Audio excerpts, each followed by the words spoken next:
ผมว่าเหมือนพอไปสำรวจเด็กรุ่นใหม่จริงๆครับผมว่าการมีสถานะมันไม่ใช่ประเด็นหลักไปแล้วครับเหมือนทุกคนมันมีความอยากรู้อยากลองเราเริ่มแบบมองหาสิ่งที่แบบมันดีสุดสำหรับตัวเองอะไรเงี้ยครับผมแล้วก็การได้ลองแบบอะไรใหม่ๆอะไรเงี้ยครับผมซึ่งตัวละครแต่ละตัวมันก็จะมีเหตุผลของตัวเองว่าทำไมเราถึงไม่มีสถานะทำไมถึงให้สถานะไม่ได้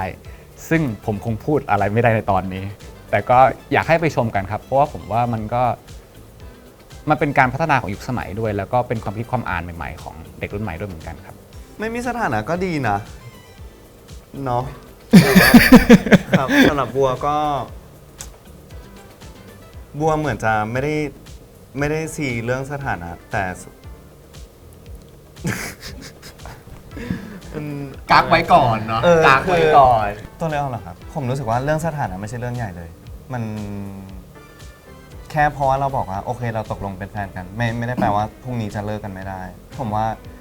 สถานะมันแค่แบบว่ามันสำหรับบางคนผมเคยเจอคนที่ต้องการสถานะจริงๆกับคนที่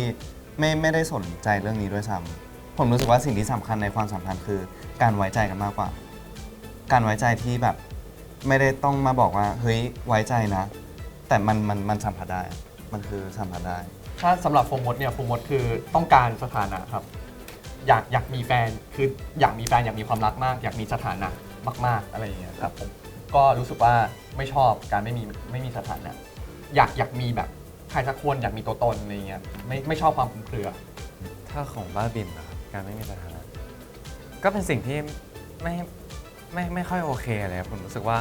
การมีสถานะที่ชัดเจนมันน่าจะดีกว่าทั้งกับตัวเราแล้วก็กับคนที่เรากำลังแบบศึกษาอยู่ผมว่าน่าจะดีกว่า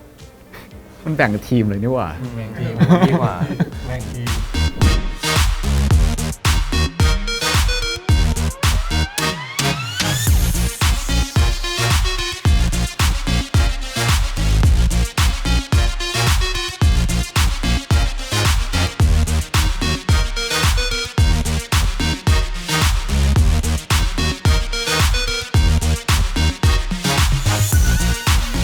สวัสดีครับพวกเรานักแสดงจากซีรีส์เรื่องเจลบอยสถานะกักใจ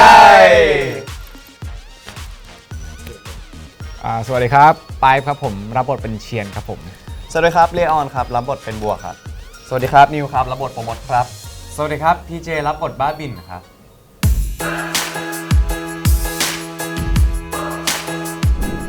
การวิ่งงานโปรโมทครับ ใช่ ทุกวัน ทุกวัน เราก็ตื่น7 โมงเช้าทุกวันอะไรอย่างนี้แล้วก็ออกรายการ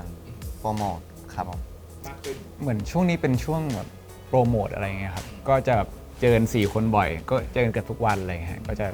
เดินสายซะส่วนใหญ่ เสร็จก็กลับบ้านแล้วก็โปรโมทต่ออะไรเงี้ยครับก็เลยยังไม่ได้รู้ว่าฟีดแบ็กข้างนอกเป็นยังไงบ้างขนาดนั้นครับ ช่วงนี้ก็อย่างที่น้องว่านะครับส่วนใหญ่จะโปรโมทแล้วก็เจอกันเองยังไม่ได้รับรู้ฟีดแบ็กภายนอกเท่าไหร่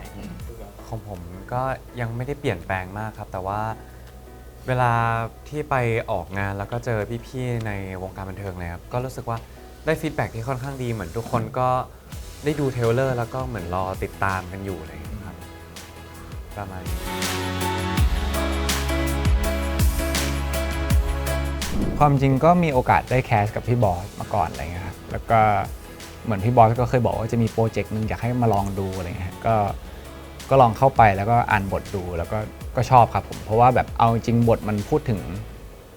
เจเนอเรชันใหม่ของวัยรุ่นอะไรเงี้ยซึ่งเป็น Gen Z แล้วก็มันจะพูดถึงบริบทของสังคมยุคใหม่สถานที่ใหม่ๆกิจกรรมใหม่ๆแล้วก็ความจริงเรื่องนี้มีกิมมิคหลายอย่างมากฮะอย่างเช่นแบบพอเด็กวัยรุ่นใช้โทรศัพท์กันเยอะเขาใช้โทรศัพท์เนี่ยเป็นตัวเล่าเรื่องโดยการใช้โทรศัพท์ถ่ายทำทั้งเรื่องอะไรเงี้ยครับผมแล้วก็ได้เจอกับน้องๆอีก3 คนซึ่งแบบก็เก่งทั้ง3 คนเลยแล้วก็แบบไปแรงกันมากแล้วก็เป็นโปรดักชันที่สนุกครับแล้วก็ท้าทายดีครับช่วงก่อนหน้าผมจะทำเป็นเล่นมิวสิกวิดีโอส่วนใหญ่ฮะแล้วก็อาจจะพากย์เสียงโฆษณาบ้างอะไรเงี้ยฮะก็แต่ก็ไม่ได้เป็นแบบบทใหญ่ขนาดนี้ครับผมอันนี้ก็เหมือนเป็นบทใหญ่บทแรกเลยความจริงผมเริ่มตั้งแต่มัธยมเลยเพราะว่าผมเคยทำงานเพลงมาก่อนกับที่การมิกาเซ่อะไรเงี้ยครับผมแล้วก็พอช่วงขึ้นมหาลัยมาผมก็ไม่ได้ทำเลยเพราะว่าแบบ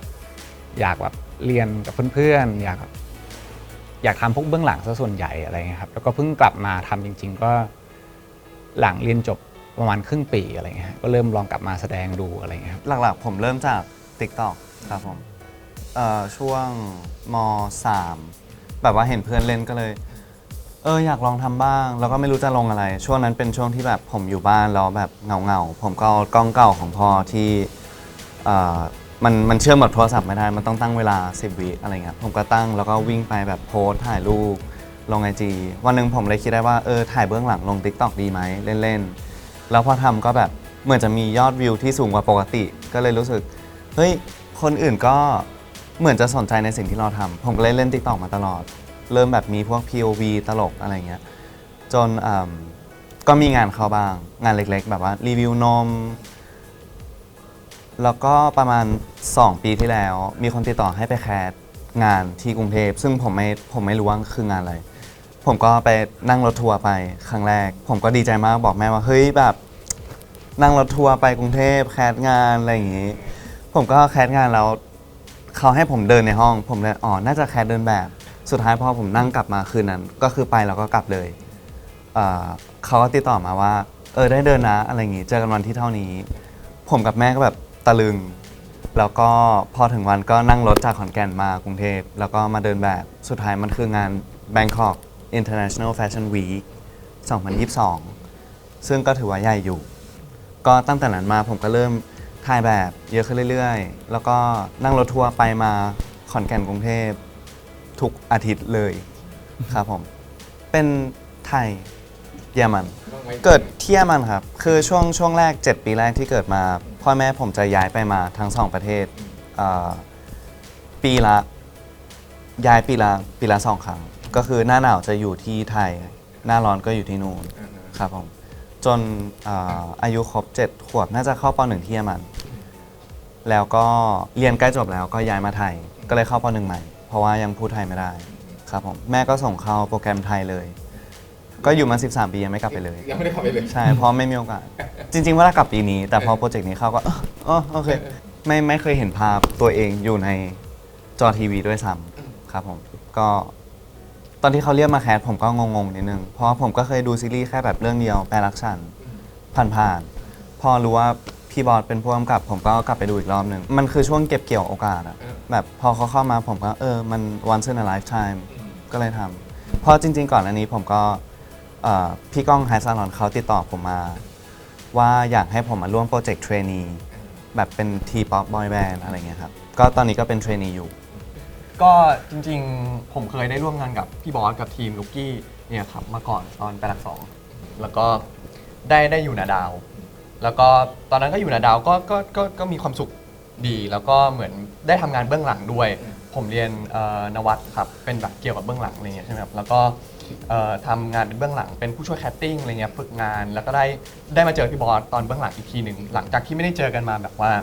3 ปีแต่ว่าก็จะเจอเป็นแบบเรื่อยๆนะครับเป็นแบบตามไตรมาสไปไหว้พระเจอกันบ้างอะไรอย่างเงี้ยแปลว่าเขาสายมูผมก็ไปไหว้แล้วผมก็เจอเขาว่าอ้าวเจอกันอีกแล้วเป็นเหมือนแบบโชคชะตามันค่อนข้างลิขิตว่าแบบไม่ได้มีอะไรไม่ได้เจอกันแต่ว่า3 เดือนครั้ง5 เดือนครั้งเจอกันทีแล้วสุดท้ายมาเจอกันตอนวิมานหนามครับเหมือนไปช่วยทำแคสแล้วก็เจอพี่บอสแล้วเขาก็แบบเหมือนกำลังมีโปรเจกต์เนี้ยขึ้นมาเขาก็เลยชวนมาแคสเด็กๆคือแบบคือผมเป็นเด็กไม่มีความฝันใช่ผมไม่มีความฝันครับคือหมายถึงว่าตอนเด็กทุกคนก็จะถูกถามใช่ไหมว่าแบบโตขึ้นอยากเป็นอะไรผมก็จะตอบแบบว่าเป็นแบบนักธุรกิจเพราะว่าพ่อผมเป็นนักธุรกิจแต่ว่าเอาจริงๆแล้วไม่ได้อยากเป็นคือแค่ตอบเพื่อให้มีคำตอบว่าอยากเป็นอะไรแบบจะได้ไม่อายคนอื่นเขาอะไรเงี้ยแต่ว่าถ้าถามว่าเอาใจลึกๆกับผมไม่รู้ว่าผมอยากเป็นอะไรผมไม่มีความฝันแต่พอเหมือนกับว่าได้เข้ามาทำงานตอนแรกแล้วก็ได้อยู่นาดาวครับคือผมว่าบ้านนาดาวเป็นบ้านที่ทำให้ผมมีแพชชั่นแล้วก็มีความฝันเลยเพราะว่าผมได้เข้าไปแล้วผมได้เรียนรู้ว่าจริงๆแล้วการแสดงมันไม่ใช่แค่อยู่หน้าจอแล้วก็เล่นแล้วก็แบบออกงานอะไรเงี้ยมันศาสตร์ของการแสดงเลยมันลึกไปกว่านั้นมันมีมิติมากมายที่เราไม่เคยรู้มันมีตัวละครมากมายที่เราไม่เคยเล่นได้เรียนรู้เกี่ยวกับตัวเองผมเลยรู้สึกว่าสิ่งนี้เหรอนั่นแหละครับเป็นจุดประกายแบบเหมือนมีความฝันขึ้นมาจริงๆก็เป็นแพชชั่นอย่างหนึ่งก็คือเป็นเกี่ยวกับการแสดงครับก็รู้สึกว่าเราถูกเทรนมาเราถูก เรียนมาด้วยทางด้านเบื้องหลังเนี่ยก็รู้สึกว่าแบบอยากจะทำสิ่งนี้ให้มันได้ดีอยากพัฒนามันไปเรื่อยๆก็ดีใจครับที่ได้มาร่วมงานตรงนี้มาก จริงๆที่มาแคสกับพี่บอสได้ก็เพราะว่าพี่บอสเห็นในโซเชียลของพี่ชายครับก็เลยลองเรียกผมมาแคสอะไรเงี้ยครับไม่ค่อยได้คุยกันครับเรื่องวงการเลยพี่บอกว่าให้ไปลองเองก่อนเลยครับก็ลองมาเรื่อยๆแต่ว่าก่อนที่จะมาแคสกับพี่บอสก็เคยเล่นซีรีส์เรื่องกูด็อกเตอร์มาครับก่อนที่จะแคสโปรเจกต์เหมือนจริงๆยังใหม่มากกับวงการบันเทิงครับยังไม่ได้แบบยังมีอีกหลายอย่างที่ยังไม่ได้ลองทำเลยก็รู้สึกว่ายังใหม่แล้วก็ยังสนุกอยู่ครับรู้สึกว่าแบบไม่ได้อยากจะให้คนโฟกัสว่าเป็นน้องพี่เจหรือว่ามากลัวคนคิดมากกว่าว่าแบบมาได้เพราะพี่ชายเลยอะซึ่งพอมาคิดจริงๆก็มันก็จริงอะไรเงี้ยที่แบบคนเริ่มเรายังไม่มีผลงานเลยแต่ว่าคนก็รู้จักเรามีคนติดตามเลยก็เพราะว่าจากพี่ชายได้โอกาสจากงานหลายๆอย่างที่ผู้ใหญ่เห็นแล้วก็เรียกไปแคสก็เพราะพี่ชายเนี่ยก็รู้สึกว่าตอนนี้ไม่ได้กลัวว่าใครจะมองแบบยังไงแล้วเลยก็รู้สึกว่าโอเคแล้วก็รู้สึกดีครับที่แบบคนจะโฟกัสว่าเป็นน้องเจเจอะไรตอนนี้โอเคครับตอนเด็กไม่ได้คุยกันบ่อยแบบแทบจะไม่ได้โทรหากันไม่ได้ติดต่อกันเลยครับเพราะว่าพอผมเริ่มที่จะโตมารู้เรื่องอะไรเงี้ยพี่ก็ย้ายมาอยู่กรุงเทพแล้วก็เลยไม่ได้คุยกันเพิ่งมาคุยกันจริงๆก็ช่วงผมเข้าปี 1ที่ย้ายมากรุงเทพเนี่ยแล้วก็ได้เจอกันบ่อยขึ้นได้กินข้าวกันบ่อยขึ้นเลยได้แบบคุยเรื่องแบบส่วนตัวที่มันลึกขึ้นเลยซึ่งเมื่อก่อนแบบไม่มีเลยแบบเราไม่สนิทกันเลยเราไม่รู้เรื่องพี่เลยตอนนั้นเหมือนตอนเด็กๆมัธยมผมลืมไปแล้วว่าผมมีพี่ชายอะไรเงี้ยจริงเพราะมันไม่ได้เจอกันเลยแบบพอผมเห็นพี่ได้เจในทีวีอะไรผมก็รู้สึกเฮ้ยนี่พี่ชายเรานี่หว่าอะไรเราเหมือนเราเป็นลูกคนเดียวอะไรเงี้ยใช่ครับก็พอเพิ่งมาสนิทกันช่วงนี้ครับผมอยากเปิดร้านไอติมไอติมโฮมเมดแบบที่เชียงใหม่อะไรตอนนี้ก็ยังอยากทำครับผมน่าจะชอบกินด้วยครับชอบกินแล้วก็ชอบกินของหวานเนี่ยเคยคิดว่าอยากแบบไปเรียนทำไอติมโฮมเมดแล้วก็เปิดร้านที่เชียงใหม่เล็กๆเลยแต่ว่าคงต้องแบบหลังจากเฟดงานวงการบันเทิงแล้วก็กลับไปใช้ชีวิตที่เชียงใหม่อะไร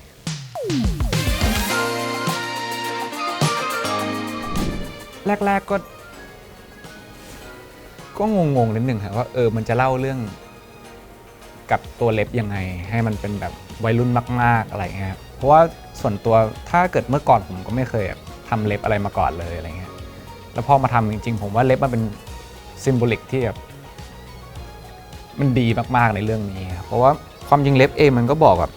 ความเป็นตัวตนของเรา personality สิ่งที่ชอบนิสัยหรือว่าบุคลิกตัวเองได้ดีเหมือนกันฮะแล้วก็เล็บมันเปลี่ยนได้ตลอดเวลามันสามารถแบบอัดแอปได้เยอะอะไรเงี้ยก็เลยรู้สึกว่าแบบเอาจริงเล็บก็ดูเป็นอะไรที่แบบเท่ดีกว่าอะไรกันนะใช่ผมไม่ทันได้มีเวลามานั่งวิเคราะห์ว่าแบบเจลบอยแปลว่าอะไรเพราะว่าผมจำได้ตอนที่เขาแคสผมออนไลน์เขาสัมภาษณ์ผมออนไลน์ก่อนที่ผมจะรู้เรื่องทุกอย่างเลยเขาก็มาเล่าให้ฟังว่านะอันนี้คือโปรเจกต์เกี่ยวกับผู้ชายทำเล็บเจลที่จะมีความสัมพันธ์บลาบลาผมก็เลยรู้ว่ามันคือเล็บเจลแต่ว่าถ้าตอนแรกได้ยินแค่เจลบอยผมก็คงคิดว่ามันเกี่ยวอะไรกับวิทยาศาสตร์ไม่รู้ชื่อมันดูวิทยาศาสตร์เซลบอย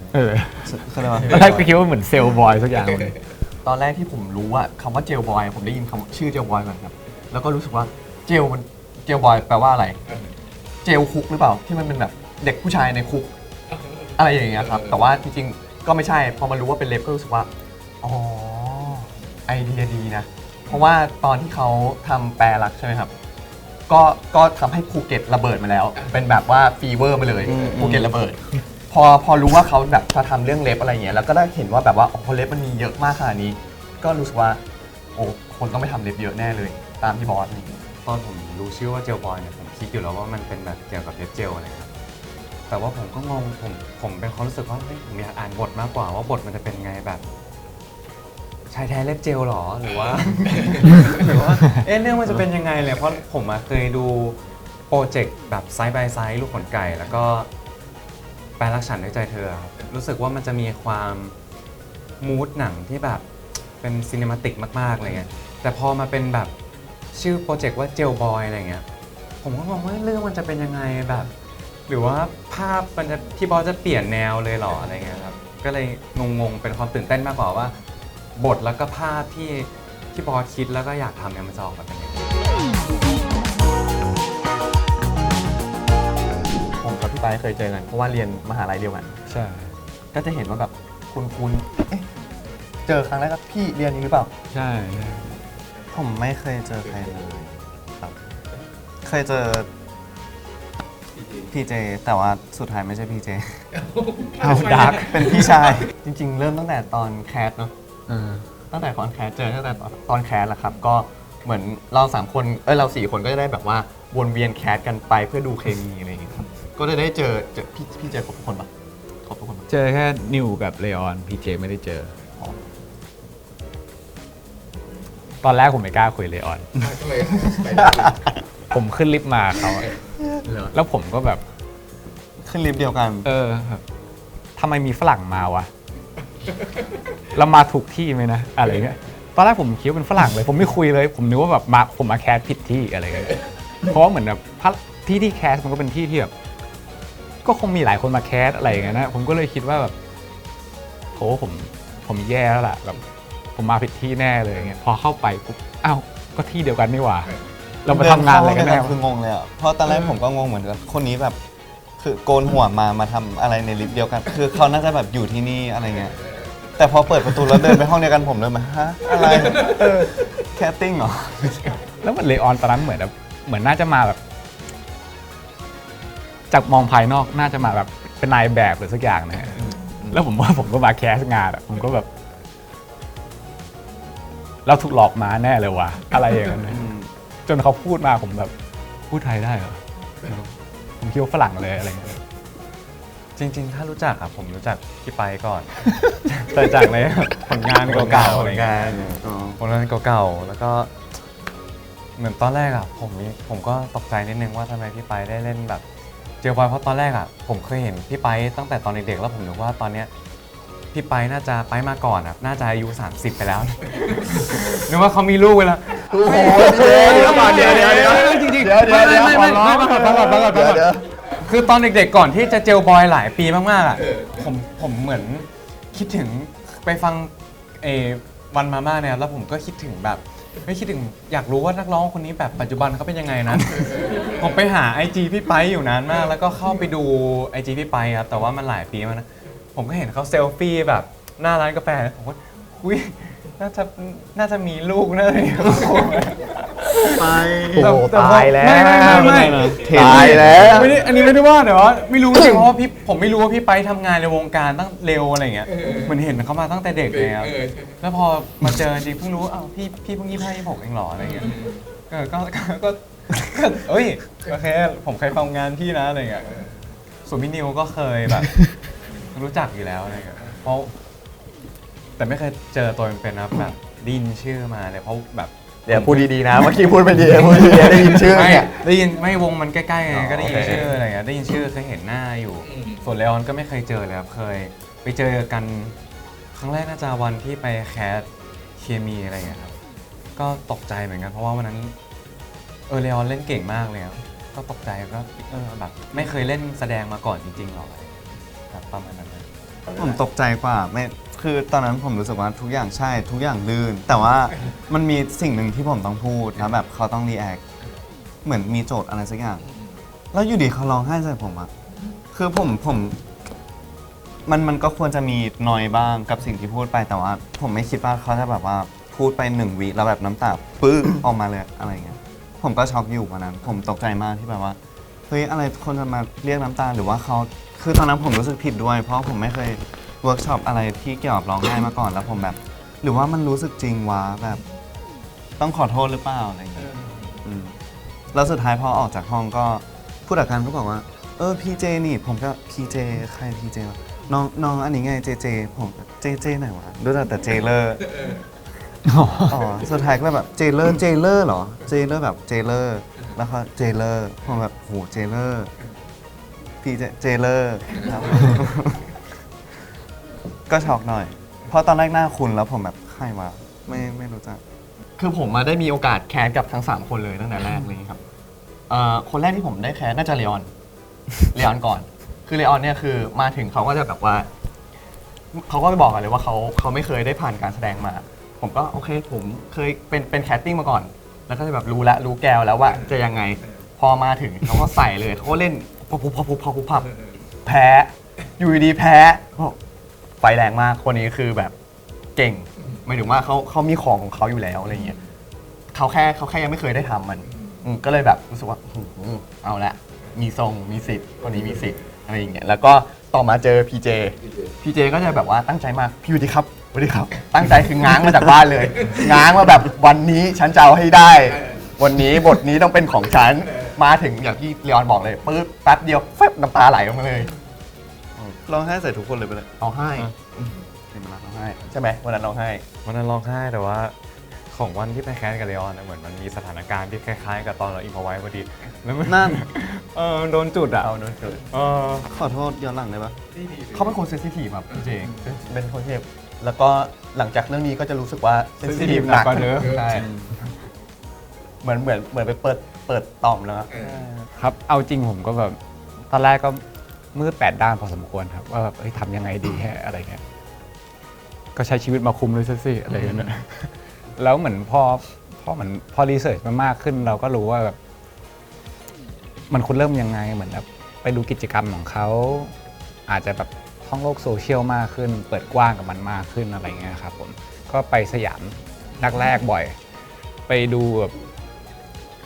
การเดินของเขาการพูดคุยของเขากิจกรรมที่เขาท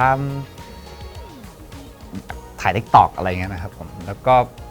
เอาจริงๆเลออนก็ช่วยสอนเยอะเพราะว่าเหมือนแบบเลออนก็ใกล้เคียงกับอายุบทมากอะไรเงี้ยแล้วก็เหมือนตัวเลออนเองก็เหมือนเป็น culture ของเจลบอยมายัดรวมกันเหมือนกันอะไรเงี้ยครับผมแล้วก็เรื่องแบบฟิสิกอลก็ต้องทำให้มันบางๆเหมือนกันครับเพราะว่าเหมือนตอนแรกผมก็แบบก็ไม่ได้ expect ว่าจะมาได้มาเล่นเป็นแบบมัธยมครับผมก็แบบวิดพื้นฉ่ำเลยอะไรเงี้ยก็หลังๆก็เริ่มเปลี่ยนฟิสิกอลให้มันดูแบบบางลงเล็กลงอะไรเงี้ยครับ เป็นบ้าบินผมไม่มั่นใจเหมือนกันแต่ว่าตอนที่ผมคิดว่าขนมบ้าบินมันน่าจะดังในช่วงที่พี่ๆเขาเริ่มเขียนบทพอดีเลยเพราะจะมีช่วงหนึ่งที่ขนมบ้าบินแบบดังในโซเชียลมากเลยครับพี่ๆก็เลยชื่อนี้ละกันอะไรเงี้ยมันดูแปลกดีอะไรเงี้ยบ้าบินจริงๆคาแรคเตอร์แทบจะเหมือนผมเลยครับเพราะว่าตอนก่อนเขียนบทอะครับทีมจะเรียกสัมภาษณ์ผมจำได้ว่าผมสัมภาษณ์ประมาณ2 วันเลยครับเรียกไปประมาณแบบก็วันหนึ่งก็หลายชั่วโมงเลยครับเพื่อแบบค้นประวัติเราเพื่อเอามาทำเขียนเลยก็รู้สึกว่าบ้าบินก็มีความคล้ายๆผมที่จะแบบก็คอยตามคนอื่นอะไรเงี้ยไม่ได้แบบจะเป็นผู้นำแต่ว่าถนัดจะเป็นผู้ตามมากกว่าทั้งแบบแนวคิดหรือว่าการกระทำแทบจะเป็นแบบเหมือนผมในชีวิตจริงเลยครับใช่ครับเพราะว่าพี่ๆอยากจะดึงเสน่ห์วิธีการเล่นอะไรอย่างเงี้ยออกมาครับใช่ครับของผมหาตัวละครไม่ยากแต่ว่าจะไปหนักในเรื่องของการแบบหาวิธีเล่นแล้วก็เคมีของแต่ละคนมากกว่าว่าจะเป็นยังไง เพราะว่าเหมือนพอมันคล้ายๆเราค่อนข้างเข้าใจวิธีคิดหรือว่าวิธีแบบการแสดงออกอยู่แล้วอะไรอย่างเงี้ยครับจะเป็นลึกในเรื่องของวิธีทำการบ้านบทมากกว่าว่าไดนามิกการเล่นต้องเป็นยังไงหรือว่าแต่ละบทนี่แบบแต่ละซีนคิดยังไงหรือว่าก่อนหน้านี้ไปเจออะไรมาจะเป็นแบบนี้มากกว่า แล้วบทเป็นโฟร์มดครับจริงๆโฟร์มดเป็นเด็กมัธยมปลายธรรมดานะครับที่ชอบแฟชั่นอะไรเงี้ยแล้วก็เป็นแบบโซนๆขี้เอาชนะ แล้วก็กำลังแบบเหมือนอยู่ในวัยที่อยากมีความรักอยากมีสถานะครับก็เป็น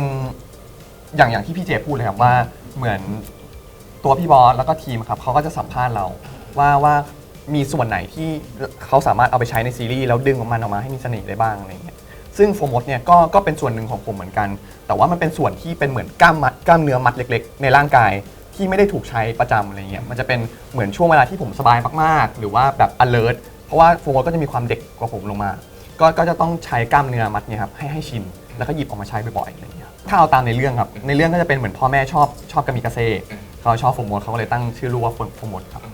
จริงๆถ้าให้นับเป็นเปอร์เซ็นต์ผมว่าสัก 30%ได้เลยครับหมายถึงว่าเอามาใช้เยอะพอสมควร แล้วก็เหมือนค่อยๆหยอดนิวเข้าไปในตัวโฟมดเพิ่มขึ้นเรื่อยๆอย่างเงี้ยเพราะว่าจริงๆโฟมดก็ถูกเขียนมาจากผม แต่ว่าก็จะมีสถานการณ์บางสถานการณ์ที่เขาเคยเจอ แล้วก็หล่อๆให้เขาเป็นโฟมดอย่างทุกวันเนี้ยด้วย แต่ว่าผมไม่เคยเจอ ก็ต้องเหมือนต้องไปเรียนรู้สถานการณ์นั้นว่าโอเคคนนี้เคยเจออะไรมาบ้าง แล้วก็ทำไมเขาถึงมีวิธีคิดแบบนี้ทำไมการกระทำเขาถึงทำแบบนี้อะไรอย่างเงี้ยเพราะว่าส่วนตัวไม่เคยเจอช่วงแรกๆหาไม่เจอครับช่วงแรกๆเป็นแบบเหมือนกับว่าพอผมต้องไปเล่นใช่ไหมครับแล้วก็ด้วยตัวบทอะค่อนข้างที่จะแบบว่ามีสีสันฉูดฉาดมากจากที่ทุกคนได้เห็นว่าโอเคในทีเซอร์มีคำพูดวิธีใช้คำพูดของเด็ก Gen Z อะไรเงี้ยซึ่งผมไม่ได้ปกติชีวิตจริงผมไม่ค่อยได้ใช้ ก็ต้องไปหาว่าโอเคทำไมเขาถึงพูดคำนี้แล้ว energy ที่เขาพูดเวลาพูดออกมามันจะไม่ได้พูดแบบเหมือนพูดไปงั้นนะครับมันมีที่มา ซึ่งตอนแรกก็ใช้ปุ๊บแล้วมันเหมือนไม่ตรงร่องครับมันก็จะดูแบบแปลกทำไมถึงพูดมันแปลกอะไรเงี้ยแล้วก็แบบเคมีที่เข้าคู่ของแต่ละคนอะไรเงี้ยครับผมเหมือนเข้าไปแล้วก็รู้สึกว่าไม่ใช่พี่บอกเขารู้สึกว่ายังไม่ใช่งั้นลองหาใหม่ลองเปลี่ยนวิธีไปเรื่อยๆว่าโอเคลองใช้ร่างกายช่วย ลองใช้แบบลองกอดกันหรือว่าลองอะไรเงี้ยช่วยไปเรื่อยๆสุดท้ายก็เจอครับเป็นแบบเหมือนโฟมดที่อันเนี้ยเป็นโฟมดที่ถูกต้อง บัวครับ ก็หลักๆเป็น TikToker เป็นคนที่แบบถ่ายคอนเทนต์ตลอดเวลา เป็นคนในหัวคิดแต่เรื่องคอนเทนต์ภาพลักษณ์ตัวเอง อยากเป็นนู่นอยากเป็นนี่มีแบบภาพอนาคตตัวเองที่เห็นชัดเจนว่าอยากเป็นคนนั้นที่ทุกคนพูดถึงว่าเล่น TikTok แล้วก็เต้นอยู่มุมนี้เคยเต้นมุมนี้อะไรเงี้ยเป็นตัวผมรู้สึกว่ามีความเจนซีมากที่สุดใน 4 คนนี้ ผมว่าถ้านิว 30% ผมว่าของผมน่าจะ 60 ประมาณนี้ มันมีหลายอย่างที่เขาดึงออกมา คือพี่บอสจริง ๆ เขาไม่ได้ดึงแค่คาแรคเตอร์ในตัวเรานะครับ เขาตอนสัมภาษณ์มันจะมีช่วงหนึ่งที่เขาถามว่ามีเหตุการณ์อะไรในชีวิตที่เคยเกิดขึ้นที่รู้สึกว่าแบบว้าวบ้าง เขาดึงเหตุการณ์ในชีวิตเราจริง ๆมาเขียนบทด้วยซ้ำไม่ใช่แค่คาแรคเตอร์ ซึ่งก็ออกมาอย่างนั้นเลย แบบมันจะมีบางซีนที่เกิดขึ้นในชีวิตผมจริง ๆ แล้วเขาเอานั้นยกมาวางแปะปุ๊บอย่างนั้นเลย สิ่งที่ยากอาจจะเป็นพวกสถานการณ์ที่เราไม่เคยเจอ ซึ่งเขาแก้ปัญหาโดยการสร้างสถานการณ์นั้นขึ้นมา แล้วก็ทดลองช้อยต่างๆ ที่สามารถเกิดขึ้นได้เพื่อให้สิ่งที่เราตอบสนองตรงกับบทที่เขาเขียนอะไรอย่างเงี้ยครับ อันนี้เขาก็ดึงมาจากชีวิตจริงผมเหมือนกัน คือผมเป็นฝรั่งที่หน้าเหมือนฝรั่ง แล้วก็เพิ่งมารู้ตอนม2ม1ว่าชื่อเล่นชื่อต้น คือก่อนหน้านี้ทุกคนเรียกผมว่าเลออนมาตลอด แต่ผมเพิ่งรู้ว่าเลออนคือชื่อจริง ไม่รู้เพราะไม่มีใครเคยเรียก เกิดมามีแต่คนเรียกเลออน เขาเลยเอาสิ่งนี้ไปทำในเรื่องก็คือฝรั่งที่ชื่อไทยพยางค์เดียวบัว คือมันคือผมที่คูณ 10 เข้าไป เหมือนเขาดึงทุกอย่างออกมาจากตัวผม แล้วก็แบบอะไรที่เขาเห็นแม้แต่เล็กๆเขาดึงก้อนนั้นมาแล้วก็ขยายเบิ่มแล้วก็เอามาวางในเรื่อง วิเชียรมาศก็คือพันแมวเลยครับ ซึ่งวิเชียรมาศมันก็จะมีความแบบ ก็แมวอะครับเหมือนจะมีความแบบนิ่งๆสุขุมลึกลับน่าค้นหาหน่อยอะไรเงี้ยครับก็เชียนจะเป็นคนแบบนั้น แล้วก็เหมือนเชียนจะเป็นคนที่แบบชอบทำเล็บมาก ก็เลยทำให้แบบตัวละครทุกตัวรู้จักการทำเล็บกันผมว่าตัวละครของผมมันเหมือนฟิลแบบเหมือนเขาเอาแกนกลางผมไปครับเหมือนแบบมันเอาวิญญาณผมไปแล้วก็ใส่ในร่างเด็กคนหนึ่งที่แบบเกิดมาต่างกับผมแบบครอบครัวต่างกันยุคสมัยต่างกันเพื่อนต่างกันอะไรเงี้ยผมเลยคิดว่าแบบตัวละครส่วนใหญ่ก็จะคล้ายๆกันคือก็จะมีโครงในของเราที่แบบถูกเชฟด้วยแบบสถานการณ์แล้วก็ชีวิตแบบอื่นๆมาอย่างเงี้ยครับผมก็จะเหมือนน้องๆเลยครับว่าแบบความยากมันคือสถานการณ์นี้เราไม่เคยเจอหรือเราเจออีกแบบหนึ่งหรือแม้แต่คำพูดที่ใช้อะไรเงี้ยครับผมว่าแต่ละยุคมันก็คำพูดต่างกันแล้วอะไรเงี้ยกิจกรรมก็ต่างกันฉะนั้นมันก็ยากนะครับผมว่ามันยากพอสมควรระหว่างทางที่เราเวิร์กช็อปกันหรือว่าเข้าคาแรคเตอร์ด้วยกันเราก็ค่อยๆตามหากันทีละนิดนะครับจนมันก็ก่อร่างพร้อมๆกัน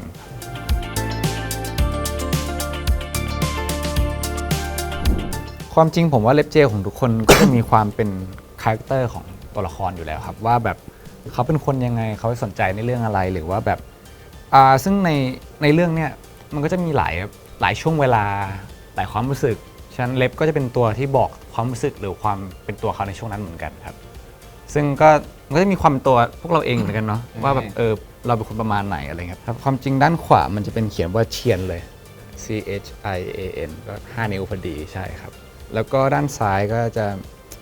มีความแบบน่ารักหน่อยแล้วก็มีแมวอะไรเงี้ยนะครับผมก็ตามคาแรคเตอร์เลยก็จะนิสัยแมวๆหน่อย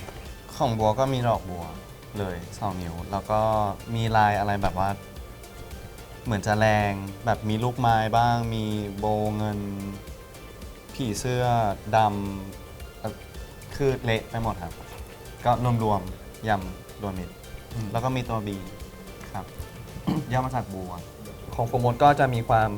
ซ่าๆแสบสันครับตามสไตล์ แล้วก็จริงๆตัวโฟร์มดเนี่ยก็จะมีความติดน่ารักก็ได้ หรือจะติดเท่ก็ได้ ก็แล้วแต่โฟร์มดครับว่าวันนั้นเขาอยากเป็นคนแบบไหน แต่ว่าวันนี้อยากเป็นคนแบบ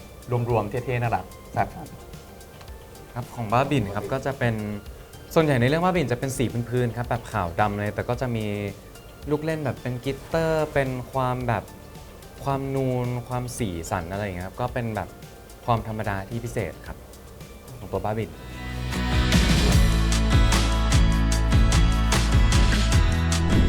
ยากครับผมว่าความยากมันคือพอมันเป็นพอเราต้องเล่นแบบมีความเรียลมากๆครับมันก็จะต้องแบบมีหลายเลเยอร์ในการแบบในตัวเองว่าเรารู้สึกอะไรแล้วเรากลัวเขารู้สึกอะไร แล้วเขาจะคิดยังไงกับเราจะรู้มันเหมือนมีหลายเลเยอร์มากๆหลายมิติในซีนหนึ่งอะไรอย่างเงี้ยครับผมเลยรู้สึกว่าต้องทำการบ้านมาอย่างดีมากๆเพื่อจะเข้าซีนในช่วงหนึ่งคืออยู่แต่สยามสแควร์80%เนาะของเรื่อง ใช่ 80%ของเรื่องเนี่ยอยู่สยามสแควร์เพราะว่าเหมือนกับว่าจริงๆ ถ้าถามว่าจะทำซีรีส์วัยรุ่นสักเรื่องหนึ่งอะไรอย่างนี้ครับแล้วก็รู้สึกว่าสยามเนี่ยน่าจะเป็นจุดที่วัยรุ่นรวมตัวอยู่เยอะที่สุดแล้วเนาะ ใช่ เขาก็เลยเลือกเป็นสถานที่คือสยามครับ 100% เป็นโทรศัพท์ถ่ายทั้งเรื่องครับก็ใหม่มากครับเป็นอะไรที่แบบว่าไม่เคยไม่คุ้นชินเลยครับว่าการใช้โทรศัพท์ถ่ายนี่มัน จะเป็นยังไง มันจะเป็นยังไงครับ หมายถึงว่าภาพที่มันออกมา มันจะเหมือนแบบ ก็ลองเอาโทรศัพท์ไปถ่ายกันเองนะว่า เอ้ยมันจะออกมาแบบนี้เหรออย่างนี้ครับ แล้วก็จริงๆ เหมือนเจตจำนงของพี่บอลเนอะตั้งแต่แรกคือเขาทำเหมือนเขาไปรีเสิร์ชครับ แล้วก็ได้ไปรีเสิร์ชที่สยาม แล้วก็รู้สึกว่าทำไมเด็กๆ เดี๋ยวนี้ถึงใช้กล้องแบบโทรศัพท์ถ่าย แล้วก็ติ๊กต็อกกันแบบว่าเยอะแยะมากมาย ถ้าเขาจะทำหนังสักเรื่องหนึงที่เป็นเจนซีเขารู้สึกว่าเขาอยากใช้โทรศัพท์ เพราะว่ามันเข้ากับเรื่องนี้ที่สุดอะไรอย่างเลยครับแล้วก็พอเหมือนเราได้เห็นฟุตเนอะ ใช่ จากการถ่ายแล้วรู้สึกว่า โอ้โห คือเรื่องนี้มากๆ มันแบบ มันคือสำหรับเจลบอยมากๆจริง คือโทรศัพท์เองก็มีกิมมิคของมันครับ คือพอเป็นกล้องใหญ่มันจะมีความแบบข้างหลังเบลอร์ข้างหน้าชัดบ้าง แต่ว่าพอเป็นกล้องโทรศัพท์มาเนี่ยมันชัดหมดครับ ซึ่งความจริงมันก็จะได้เห็นแบ็กกราวด์สยามชัดเจนมากว่าแบบโอเค ในระหว่างที่เรากำลังทำสิ่งนี้อยู่ ข้างหลังเขาทำอะไรกัน ซึ่งมันก็เป็นแบบกลิ่นอายหรือว่ากิจกรรมของสยามอยู่แล้วผมก็เลยคิดว่าไอเดียมือถือนี่มันเจ๋งมาก หมายถึงว่ามันเก็บบรรยากาศเนอะ ใช่ แบบมันเห็นทั้งเรา มันเห็นทั้งบรรยากาศของคนรอบข้าง บรรยากาศสยามที่มันเปลี่ยนไป ใช่ ผมก็เลยคิดว่ามันเหมือนการแคปเจอร์โมเมนต์บันทึกสยามในช่วงเวลานั้นๆด้วยเหมือนกัน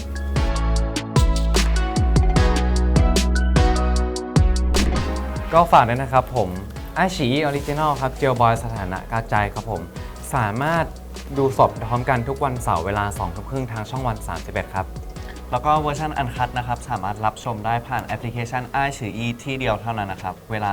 3:45 ทุกวันเสาร์เช่นกันครับ วายครับ ฝากติดตามด้วยครับ ด้วยนะครับ